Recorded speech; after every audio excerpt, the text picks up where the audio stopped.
La grande sete è passata, almeno per ora. La pioggia, scesa a intermittenza nelle ultime 3 settimane, ha regalato una boccata d'ossigeno a un Veneto che da mesi era stretto nella morsa della siccità. Tuttavia, gli esperti avvertono che probabilmente si tratta soltanto di un sollievo temporaneo e non escludono che la situazione torni presto a farsi critica. Questo è Sveglia Veneto, il primo podcast dedicato all'informazione vista da nord-est. Io sono Jack Calcetto, oggi è mercoledì 3 maggio 2023. La prima notizia del giorno riguarda il maltempo, la pioggia caduta in questi giorni sulla nostra regione che tuttavia, scrive il Corriere del Veneto, non risolve la grande sete. Questo perché il Veneto trattiene solo il 5% delle precipitazioni, questa la percentuale d'acqua che rimane immagazzinata nel terreno regionale, e questo perché il Veneto non è in grado di evitare la dispersione dell'acqua piovana. Si stima che appena il 5% delle piogge venga trattenuto a fronte di altri paesi europei che arrivano al 50%, dice Coldiretti.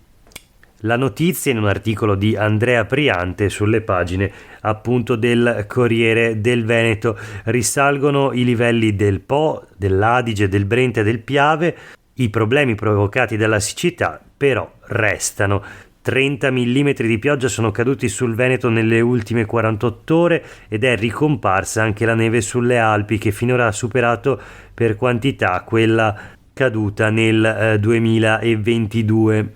Il Po attualmente è a 370 metri cubi d'acqua al secondo. Per evitare la salita del cuneo salino però ne servono 480. Quindi sicuramente un po' di sollievo per le coltivazioni, come nota Coldiretti, tuttavia siamo ancora ben lontani dall'aver risolto il problema della siccità che morde il Veneto, ma non solo, naturalmente tutta la pianura padana e la penisola italiana da qualche anno in maniera davvero problematica.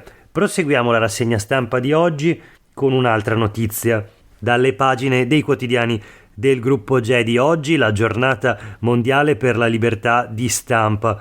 Il giornalismo non è un crimine, questo lo slogan della giornata e anche della manifestazione organizzata a Venezia dal sindacato e dall'ordine dei giornalisti del Veneto insieme a FNSI e Articolo 21. Appuntamento alle 10:30 in campo San Bartolomeo, con quanti hanno a cuore il dovere di cronaca e il diritto a essere informati in modo accurato, autonomo, indipendente, si legge nella nota delle associazioni. Quindi manifestazione a Venezia per la libertà di stampa. Ci sono troppi bavagli che limitano in Italia appunto l'articolo 21 della Costituzione. Carcere, minacce, intimidazioni, querele temerarie, leggi come quella sulla presunzione di innocenza o sull'oblio, cessioni di testate e concentrazioni proprietarie, conferenze stampa senza domande dei giornalisti. E fra i bavagli più subdoli e odiosi c'è quello del lavoro precario, ricordano il sindacato, l'ordine dei giornalisti, quindi il ricatto occupazionale, lo sfruttamento fuori dalle redazioni, ma ormai anche dentro, il disvalore professionale. Oggi quindi la manifestazione per la libertà di stampa. Voltiamo pagina. La politica regionale. A Palazzo Ferrofini, in Consiglio regionale, la maggioranza si divide sul tema del fine vita. La Lega vota a favore, Fratelli d'Italia si astiene invece sulla mozione proposta dalle opposizioni, in particolar modo dal Movimento 5 Stelle con la consigliera regionale Erika Baldin. Fine vita, la regione si impegna a garantire che ogni persona sia libera di scegliere senza condizionamenti politici. Un quesito semplice, scrive Laura Berlinghieri sulle pagine dei quotidiani del gruppo GEDI, che è stato appunto approvato, anche se da parte la maggioranza ci sono state delle incertezze, o meglio c'è stata una spaccatura. 32 voti a favore, compresi quelli di una larghissima fetta di maggioranza, ma è tutta composta dal Carroccio, 2 voti contrari, Gio Formaggio di Fratelli d'Italia e Stefano Valdegamberi del gruppo misto, 6 però gli astenuti, tutti gli altri esponenti di Fratelli d'Italia presenti in aula e poi alcuni leghisti, tra cui il presidente del Consiglio regionale Roberto Ciambetti e il vicepresidente Nicola Finco, quindi 2 leghisti di peso non hanno votato la mozione sul fine vita. In ogni caso il testo è stato approvato, quindi la Regione ora dovrà impegnarsi a garantire un percorso oggettivo e rapido a chi deciderà di intraprendere questo percorso. Altro tema di dibattito in Consiglio regionale, la carne sintetica.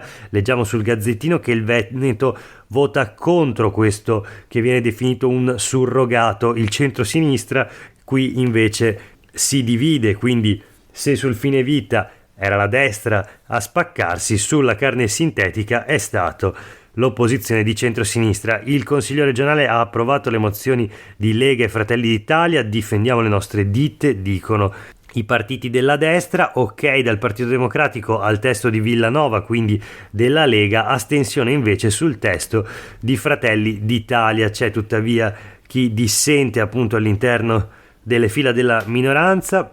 Lo speaker delle opposizioni, Arturo Lorenzoni, dice: questo è un modo per buttarla in vacca. Criticate insomma le posizioni antiscientifiche sulla carne sintetica della Lega e in particolare di Fratelli d'Italia. Proseguiamo la rassegna stampa di oggi. Un altro tema di dibattito che occupa le prime pagine dei quotidiani locali e naturalmente anche nazionali di oggi è la manovra sul taglio del cuneo fiscale varata dal governo. Il decreto lavoro del governo Meloni prevede infatti il taglio del cuneo fiscale da luglio a dicembre per i lavoratori dipendenti con redditi inferiori a 35.000 euro. Questo provvedimento vale circa 4 miliardi di euro. Lo sgravio passerà dal 3 al 7% per i redditi fino a 25.000 euro e dal 2 al 6% per i redditi fra 25 e 35.000. Gli altri interventi del decreto prevedono l'allargamento fino a 3.000 euro dei fringe benefit aziendali, l'abolizione del reddito di cittadinanza, facilitazioni per i rinnovi dei contratti a tempo determinato, incentivi per chi assume percettori dell'assegno e NEET, una maggiorazione dell'assegno unico per i genitori, meno burocrazia per le imprese ed altre misure ancora. Vediamo i commenti in Veneto a questa misura. Abbiamo i sindacati sulle pagine dei quotidiani del gruppo Gedi che, a fronte degli sgravi promessi per 652.000 persone, parlano in ogni caso di una misura insufficiente. Queste le parole della segretaria regionale della CGIL Tiziana Basso: non ci va bene questa misura per importo e durata, chiediamo una riforma fiscale vera. I ritocchi in busta paga saranno tra i 50 e i 100 euro al mese, l'inflazione ha già mangiato però quasi 2 mensilità, sottolinea il sindacato. Nei primi mesi del 2023 l'assegno medio del reddito di cittadinanza è di 516 euro, ma tornando al taglio del cuneo fiscale, secondo la CGIL si tratta di una mancetta che varia tra i 50 e i 100 euro al mese, quindi totalmente insufficiente rispetto alla povertà dilagante che è rappresentata dai numeri anche in Veneto.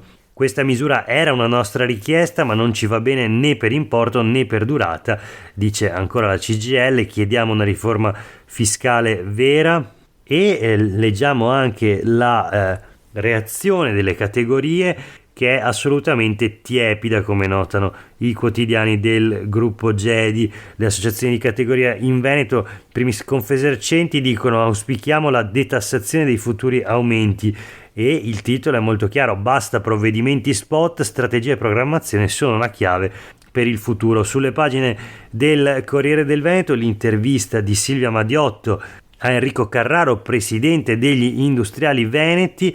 Cuneo fiscale, solo l'inizio, va bene, ma mi aspettavo una manovra strutturale, quindi delusione anche da parte di Confindustria.